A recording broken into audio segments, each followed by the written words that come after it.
Oi, pessoal. Aqui é Marcelo Serrano e esse é mais um episódio do podcast Tal Views. Antes de começar, eu deixo o recado para você que nos acompanha aqui no podcast, seguir também as nossas outras plataformas. A gente tem publicado alguns conteúdos complementares no Instagram, os relatórios aqui do Research e da Macro no Telegram e alguns conteúdos também no YouTube, onde inclusive vai estar disponível a edição desse episódio em vídeo. Bom, os primeiros 100 dias do novo governo, os primeiros 100 dias do ano não foram tão fáceis para a Bolsa. Ela sofreu uma concorrência forte aqui da renda fixa, quando a gente olha para investidores locais, investidor estrangeiro ainda reticente, mensurando bem o apetite de risco para alocar mais aqui na Bolsa Brasileira. E nesse episódio a gente vai tentar traduzir um pouco a percepção do investidor estrangeiro em relação aos ativos brasileiros, os reflexos disso para a Bolsa, e a gente vai falar também da Itaú BBA CEO Conference, que é o maior evento da América Latina que conecta empresas da região com investidores institucionais globais. E a gente vai falar um pouquinho da perspectiva para esse evento e como ele ajuda a gente a traduzir um pouco de tudo isso que eu comentei na abertura. Para ajudar a gente com essa discussão, a gente conta com as participações do Guilherme Gonçalves, que é SVP aqui de Sales na corretora do Itaú BBA, e do Marcelo Sá, que é estrategista-chefe aqui no Research do BBA também. Marcelo, Guilherme, tudo bem? Bem, boa tarde. Tudo ótimo. Obrigado aí pela participação de vocês. Guilherme, para começar, acho que se a gente tentar traçar uma retrospectiva da visão do investidor, seja ele estrangeiro ou local, para Brasil, como é que você contaria um pouco dessa história, principalmente se a gente olhar para equities? Eu acho que se a gente olhar essa foto agora, a gente tem que traçar um filme dos últimos 3 anos, né. A gente teve uma pandemia, enfim, que foi o pior evento sanitário, dos últimos 100 anos. A gente teve uma guerra, que começou logo no fim da pandemia. Você tem uma inflação, que não cede, você tem início de uma crise bancária nos Estados Unidos.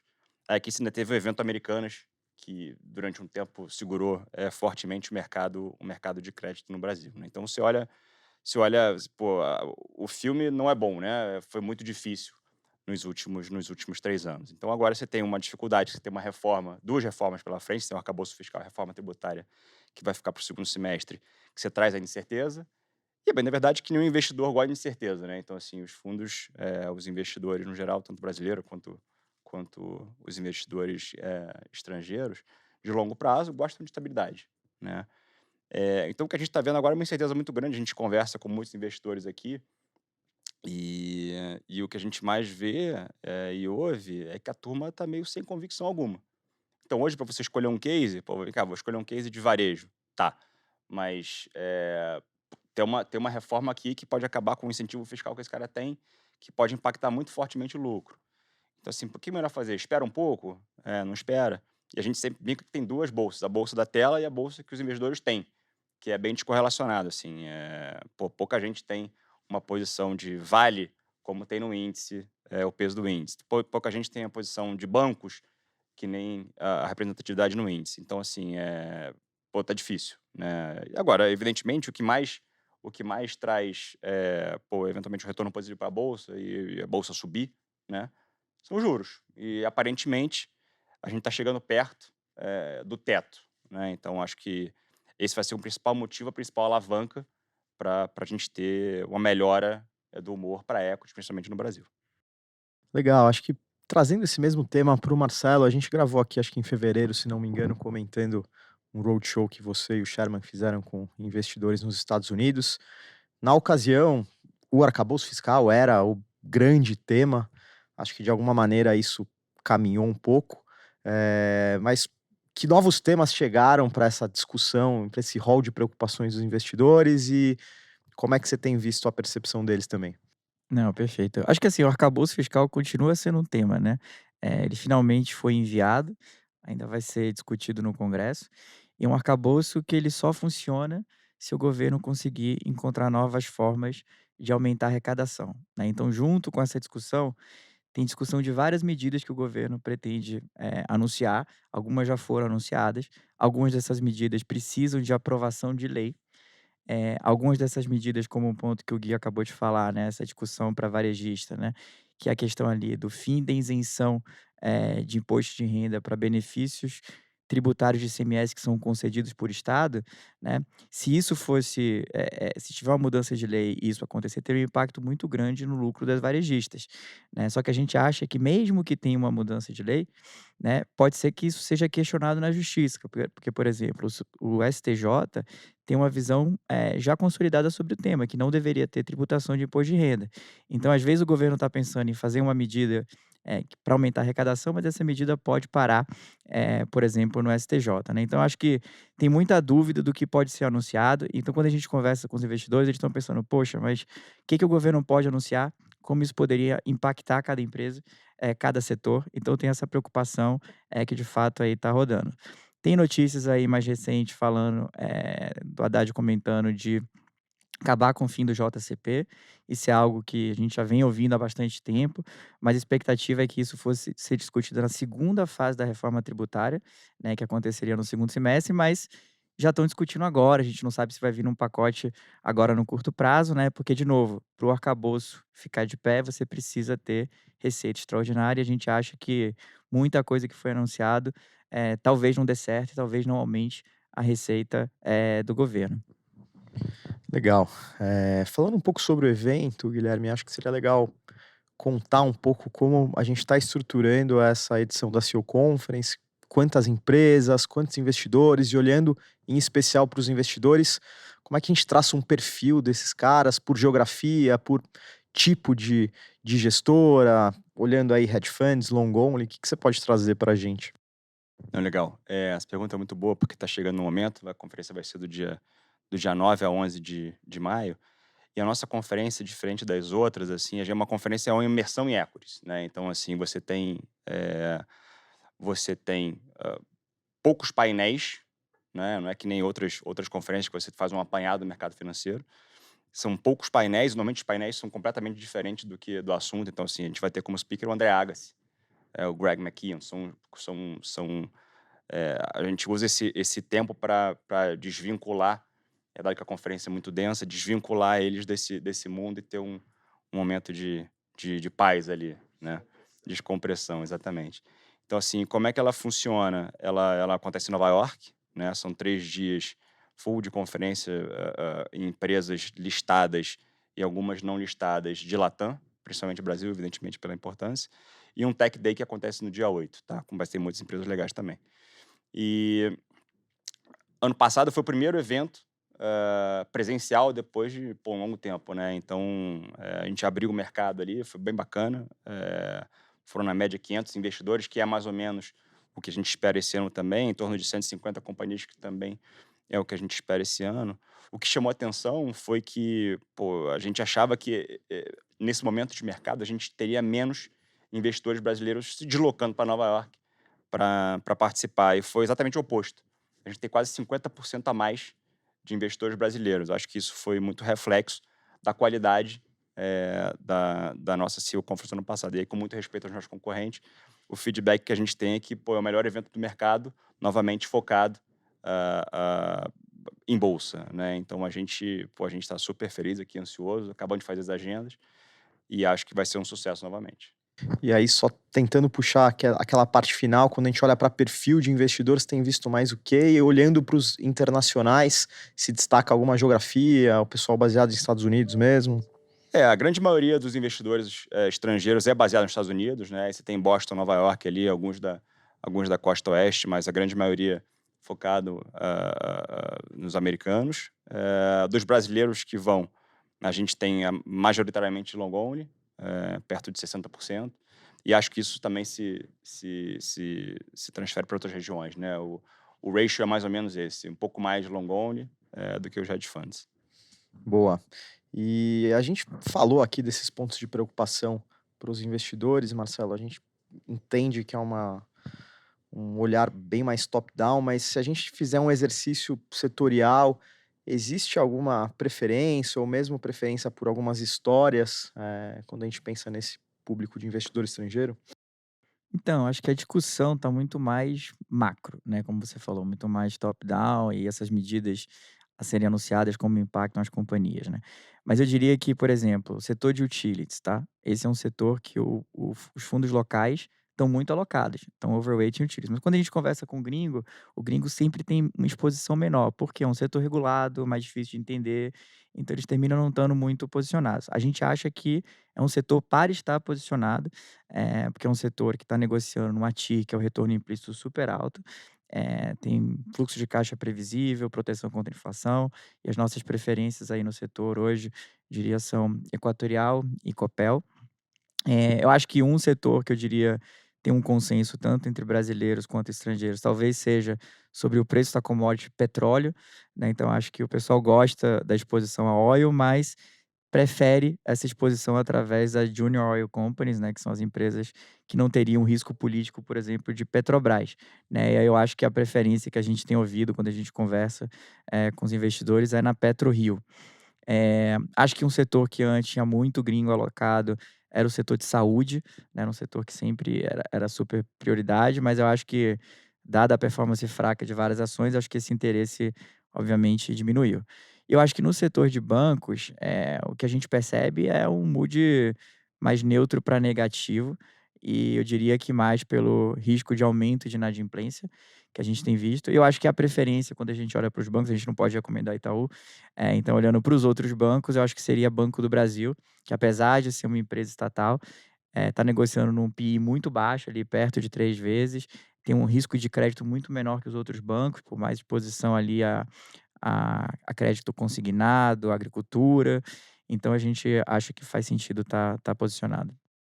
Vou pegar um gancho aqui, que eu acho que vale mencionar, é como está a exposição desses investidores hoje, né. Então, assim, pô, os long only tem que ter 67% de alocação mínima, e a gente conversando, com essa turma, a gente vê que o caixa está muito alto, então a exposição está perto de 80.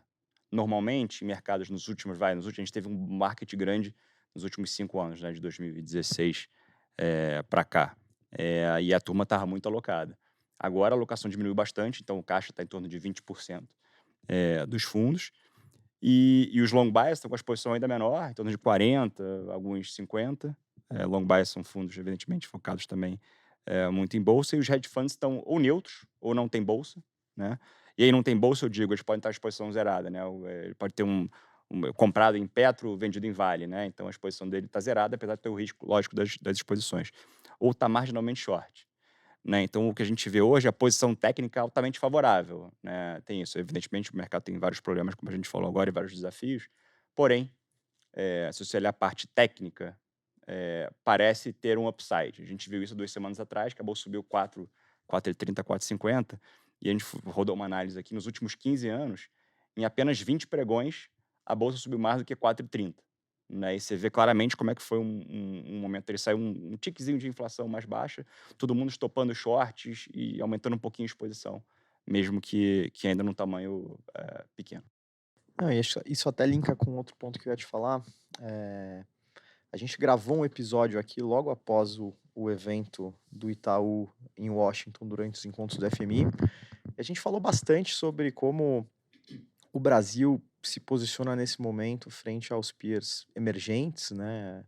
Uma posição talvez mais privilegiada ao lado do México, comparado a essas geografias e talvez um horizonte que coloque um dólar um pouco mais fraco. A gente viu até o real se valorizando nesse processo, a bolsa também. Você corrobora dessa visão? Você acha que os investidores que olham para todas essas classes de ativos, eles são mais otimistas na margem com o Brasil? Você acha que o Brasil está realmente melhor posicionado frente a esses países emergentes também? Eu acho que no final do ano passado já teve um pouco mais, né. Acho que no final do ano passado você tinha uma questão, eleitoral, claro, que estava meio vento a nosso favor. E se você olhar o Brasil contra outros mercados emergentes, né, você olha contra Rússia, China, Índia, México, né. A Rússia tem evidentemente o problema da guerra, que hoje é ininvestível. A Índia estava num patamar de valuation muito alto, né, isso voltou um pouco de lá para cá. E a China estava com problemas políticos no meio do negócio de Taiwan, você tinha a questão de Hong Kong que também estava impactando, então assim, a política não estava tão fácil, né. Aí sobrava Brasil e México, que a visão era mais positiva. que aconteceu de lá para cá? A Rússia continua num problema grave no meio da guerra, o varejo da Índia melhorou, né? Então ele está mais barato, e a China reabriu depois de longo tempo de Covid. Então, assim, ela vai ser provavelmente um motor desse ano do PIB mundial, né? Então, acho que a turma está voltando um pouco os olhos para a China. Por outro lado, aqui em Latam, você tem o nearshoring do México, que vai ajudar muito eles. A gente está longe dos Estados Unidos, tem muito menos exposição a eles. Então, acho que ele pode ser um vetor relevante da região. E tem o Brasil, que está enfrentando esse problema fiscal. Assim, ele está sendo endereçado, né? Eu acho que as incertezas em relação ao arcabouço e à reforma tributária, elas estão aí, existem. Mas, ao mesmo tempo, a gente está vendo que está se construindo alguma coisa. Pô, isso deve se, assim, até o final do ano, esse negócio deve de fato sair do papel e a gente ter uma diretriz maior de como é que vai ser feito. Então, assim, o que eu acho, novamente, voltando ao que eu falei mais cedo, o que importa é mesmo meus juros, né? Então, assim, a inflação começar a ceder, e aí, puxando os juros, a gente está muito ahead the curve desde o início, né? Esses juros indo para baixo, pô, eu acho que, evidentemente, esse fluxo natural para a Bolsa vai acontecer, e o Brasil pode voltar novamente a ter um protagonismo aqui, principalmente na região. Deixa eu só complementar um ponto no que o Gui falou, né? Acho que no final do ano passado eu via, tá, em muitas reuniões com o estrangeiro, de até estarem negociando até com os próprios investidores de você mudar o benchmark do fundo, né? Então, você ser um benchmark de mercado emergente tirando China, né? Dado que tinha questões políticas muito sérias ali, que muita gente estava achando que China estava ficando não investível. Mas eu acho que isso mudou um pouco, eu sinto, quando teve agora a reabertura, com a China crescendo mais do que esperado. Então, acho que vários investidores voltaram para lá, o que, em teoria, na margem por essa disputa por capital, é ruim para o Brasil, né? Porque eu acho que estava um consenso maior de Brasil e México no final do ano do que a gente tem agora. Acho que parte porque a China se tornou mais atrativa. Entendi.